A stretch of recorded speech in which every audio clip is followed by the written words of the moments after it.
प्रत्येक पाप कर्म का दंड इसी जीवन में भुगतना होता है और वह दंड स्वयं श्री शनि महाराज के द्वारा प्रदान किया जा रहा है। मनुष्य कितना भी शातिर क्यों ना हो जाए, उनकी दृष्टि से बच नहीं पाता। विशेष रूप से कुंडली में साढ़े साती, ढैया, गोचर में शनि अपना प्रभाव अवश्य देते हैं। कई बार यह सोच हो सकती है कि इस घर में बैठे हुए शनि का प्रभाव ऐसा होगा, उस घर में बैठे हुए शनि का प्रभाव वैसा होगा। यह माना जा सकता है कि जब शनि किसी एक विशेष घर में कुंडली के बैठे होते हैं तो मनुष्य उस लेवल तक अपने जीवन में पाप कर्म नहीं करता है, इस वजह से उसे उस प्रकार के दंड भी नहीं मिलते। लेकिन यह मान लेना कि भगवान शनि या शनि देव के द्वारा आपको दंड प्राप्त नहीं होगा उनकी निर्धारित अवधि में, तो यह सत्य नहीं है। यह एक आम रूप से प्रचलन में है। यदि मनुष्य अपनी तीसरी साढ़े साती पार कर रहा है, अर्थात उसने 3 साढ़े साती अपने इस जीवन में झेल ली हैं, इसका अर्थ यह हुआ कि उसने मोटा मोटी अपने जीवन के जो भी पाप कर्म किए थे उनसे कहीं ना कहीं मुक्ति प्राप्त करनी शुरू कर दी है। अथवा मनुष्य तीसरी साढ़े साती पार नहीं कर पाता और अपने इस भौतिक शरीर को छोड़ जाता है। शनिदेव का प्रभाव कम करने के लिए अनेकों उपाय हैं।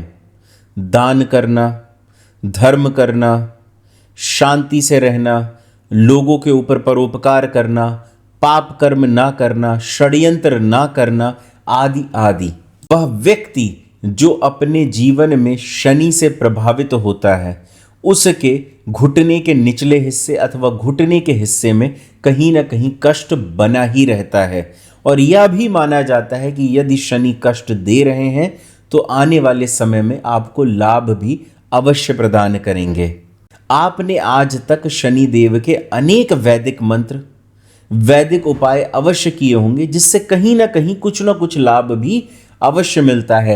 आज मैं आपको शनि देव का वह अद्भुत राजसिक मंत्र प्रदान करूंगा जिसके माध्यम से यह 100% संभावनाएं हैं कि मनुष्य ने अपने जीवन में जो भी पाप कर्म किए हैं, जिनका दंड उन्हें शनि महाराज के माध्यम से मिलने वाला है, उसकी या तो अवधि छोटी हो जाएगी, अर्थात कि जैसे मान लीजिए जो दंड आपको अनेक वर्षों में तक मिलने वाला है वह बहुत कम अवधि में आपको प्राप्त हो जाएगा, अथवा शनि देव की कृपा से वह दंड इतना न्यूनतम होगा कि आपको यह सोचना ही नहीं पड़ेगा या यह समझ में भी नहीं आएगा कि आपको दंड की प्राप्ति हो रही है। देखिए, यह कहना बिल्कुल सत्य है कि मनुष्य जप तप आदि के माध्यम से अपने द्वारा किए गए पाप कर्मों से कहीं ना कहीं मुक्ति प्राप्त कर सकता है। प्रकृति के नियमों में परिवर्तन लाया जा सकता है कुछ अंश तक। इसे पूर्णतः स्वीकार कर पाना हर एक मनुष्य के लिए संभव नहीं है, क्योंकि प्रकृति के नियमों में परिवर्तन लाने वाले यह दिव्य मंत्र आसानी से मनुष्य नहीं प्राप्त कर पाता है। इस वजह से उसे यह स्वीकार करना कठिन हो जाता है कि ऐसा कुछ भी संभव हो सकता है। मनुष्य के मन में एक प्रश्न हमेशा आ सकता है कि मुझे कैसे पता होगा कि यह जो मेरे कर्म हैं वो कटे हैं या नहीं कटे हैं। देखिए, होता क्या है ना, मनुष्य यह सोच ले कि अगर मैं ऐसा नहीं करता तो इससे कहीं ज़्यादा और अधिक समस्याएं झेलने पड़ सकती थीं, लेकिन क्या अगर मैंने ये किया तो क्या ये जो समस्याएं अभी मैं वर्तमान समय में झेल रहा हूँ यह तब भी उतनी ही होती यदि यह मैंने कर्म या मंत्र जप आदि नहीं किए होते।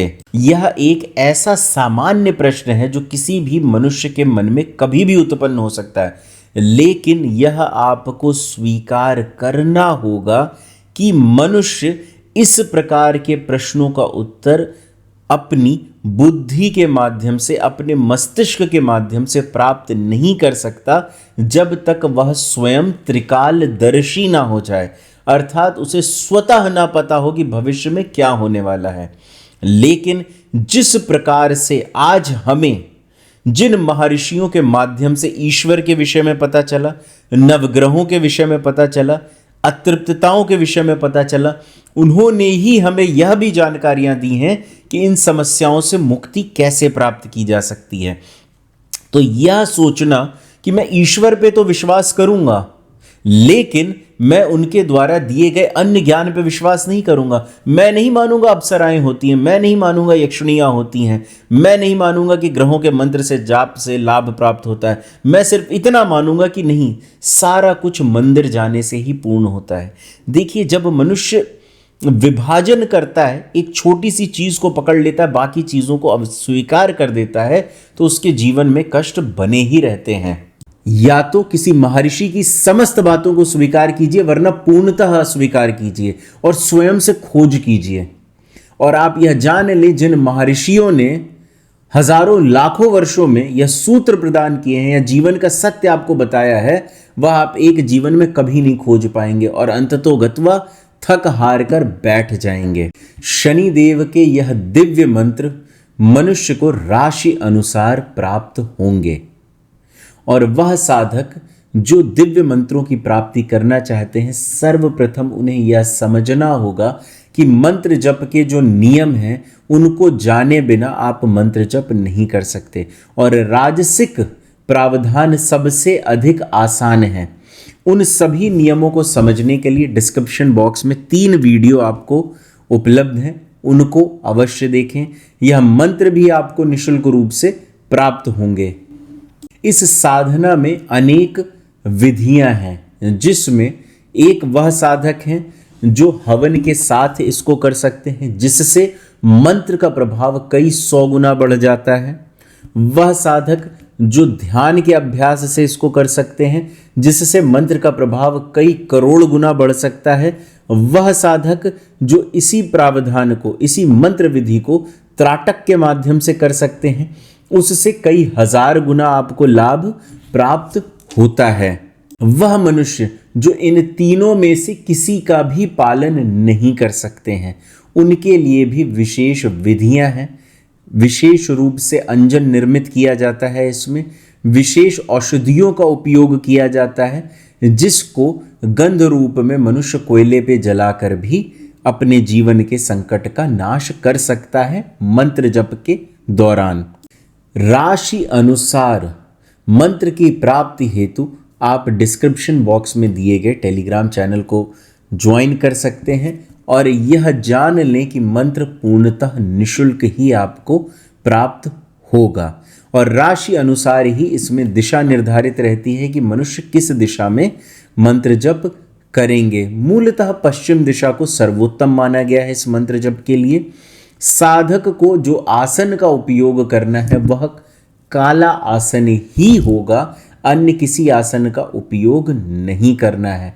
जो दीपक प्रज्वलित करना है वह पूर्णतः शुद्ध सरसों के तेल का ही होगा। जो दीप बत्ती होगी वह भी आपको अपनी ओर मुख करके जलानी है। इन सब के पूर्ण नियम हेतु आपको डिस्क्रिप्शन बॉक्स में जो 3 वीडियो दिए हैं साधना नियम के, उनको देखना अत्यंत आवश्यक है।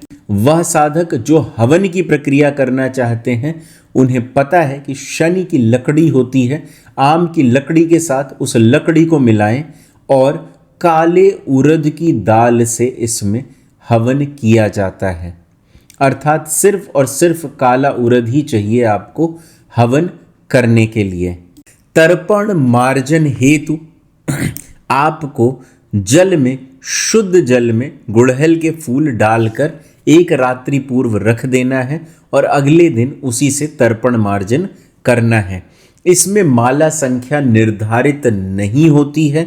साधक स्व इच्छा अनुसार जितने दिन भी चाहें जप कर सकते हैं, उसके बाद दशांश हवन कर सकते हैं। और वह साधक जो दशांश हवन नहीं करना चाहते हैं, वह जप करते रहें, नित्य प्रतिदिन जप करते रहें, इसका उन्हें लाभ प्राप्त होने की पूर्ण संभावना रहती है। साथ ही साथ साधक यदि हवन नहीं करते हैं तो जप के बाद 3 मिनट तक आंखें बंद करके बैठें और भगवान श्री शनि का ध्यान करें। अनेक ऐसे भी साधक होंगे जो कि ना जप कर पाते हैं ना हवन कर पाते हैं, उनके लिए संस्था द्वारा विशेष सुविधाएं उपलब्ध हैं, जिसमें प्रत्येक रविवार रात्रि 8 बजे संस्था द्वारा माता महाविद्या का हवन किया जाता है। साधक उसमें अपना नामांकन करवा सकते हैं, अथवा माता महाविद्या मंदिर के प्रांगण में, माता बगलामुखी के प्रांगण में हवन आयोजित किया जाता है, जो कि 3-4 माह में एक बार शुरू किया जाता है। साधक उसमें भी नामांकन करवा सकते हैं। साधक अपने जीवन में कुंडली अवलोकन, हस्तरेखा परीक्षण आदि भी करवा सकते हैं। यह संस्था द्वारा कुछ विशेष सुविधाएं हैं जो आपको प्राप्त होती हैं।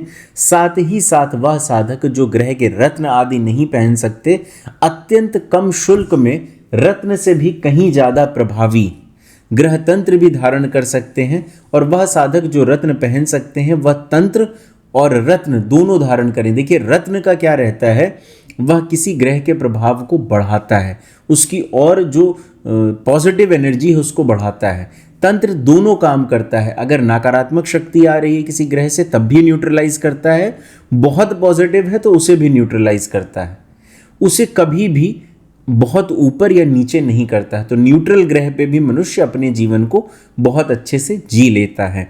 और यदि मनुष्य को किसी एक ग्रह से बहुत अच्छा प्रभाव चाहिए तो उस ग्रह से संबंधित माता महाविद्या के तंत्र धारण कर सकते हैं। जैसे शनि से संबंधित माता काली का तंत्र धारण कर सकते हैं, और इस तंत्र को धारण करने से साधक को इस मंत्र जप में अत्यंत विशेष लाभ प्राप्त होने शुरू हो सकते हैं। वह साधक जो और अधिक अपने जीवन में शनि से जल्दी राहत चाहते हैं, वह अहमदनगर डिस्ट्रिक्ट में श्री शनि का जो मंदिर है वहां पर भी जाकर पूजा अर्चना अवश्य कर सकते हैं। मैं आप सभी का तंत्र जगत में स्वागत करता हूं। नमस्कार एवं धन्यवाद।